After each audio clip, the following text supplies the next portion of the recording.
هاي بنات، ازيكم عاملين ايه؟ رب تكونوا كلكم بخير. ريفيو النهارده عن ماسك للشعر، فتابعوا الفيديو، ما تنسوش تعملوا لايك وشير وسبسكرايب وتدوسوا على الجرس عشان يجيلكم اشعار ان نزلت فيديو جديد. يلا بينا نشوف الفيديو.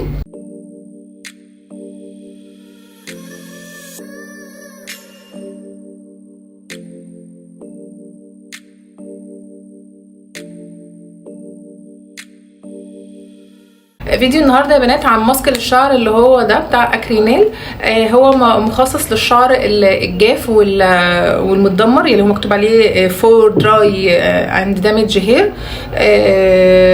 ده طبعا 125 مللي، سعره كنت جايباه اخر مره ب 200 جنيه، ده قبل الزياده والتعويم.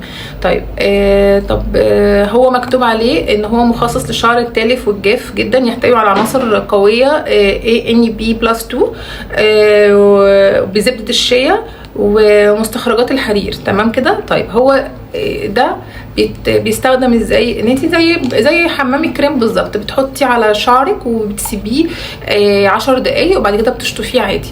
طيب هو فعلا بيطري الشعر، بيطري الشعر جدا. هو بيخلي الشعر بعد ما بتخلصي طري جدا، ريحته حلوه جدا. بس طبعا زي ما انتم شايفين الكميه قد ايه، فهو انت لو شعرك طويل وتقيل هيستهلك معاكي كتير، وفي نفس الوقت انت مش هتعرفي ان انت تشتري كل شويه، لان طبعا انت مثلا بتاخدي شاور مرتين في الاسبوع، فبتغسلي مرتين في الاسبوع، فبالتالي انت هتحتاجي ان انت تستهلكي كتير. طيب هو بالنسبه اللي هو الناس المقتدره تعرف تشتريه، هيبقى جميل جدا معاكم. وطبعا شركه اكرينيل معروفه جدا بالامبولات ومعروفه باللوشن. انا جربت حاجه اكرينيل في الامبولات، كانت حلوه جدا، بس بمجرد ان انا وقفت الامبولات لانها كانت برده بتعدي 700 800 جنيه، شعرك بيرجع تاني يقع. فبحس ان هي لا، ممكن تستغني عنها باي امبولات عاديه. طيب ايه تاني؟ اللوشن، لا اللوشن لما استخدمته نشف لي شعري جدا، ما كانش حلو جدا، ما كانش حلو خالص مع شعري.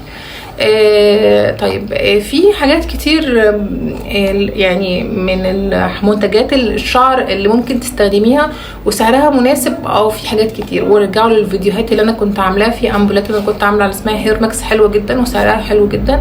فبس، وده كان ريفيو النهارده عن اكرينيل، ويا رب يعجبكم. ما تنسوش تعملوا لايك وشير وسبسكرايب وتدوسوا على الجرس عشان يجيلكم اشعار ان نزلت فيديو جديد. اشوفكم الفيديو الجاي. باي باي.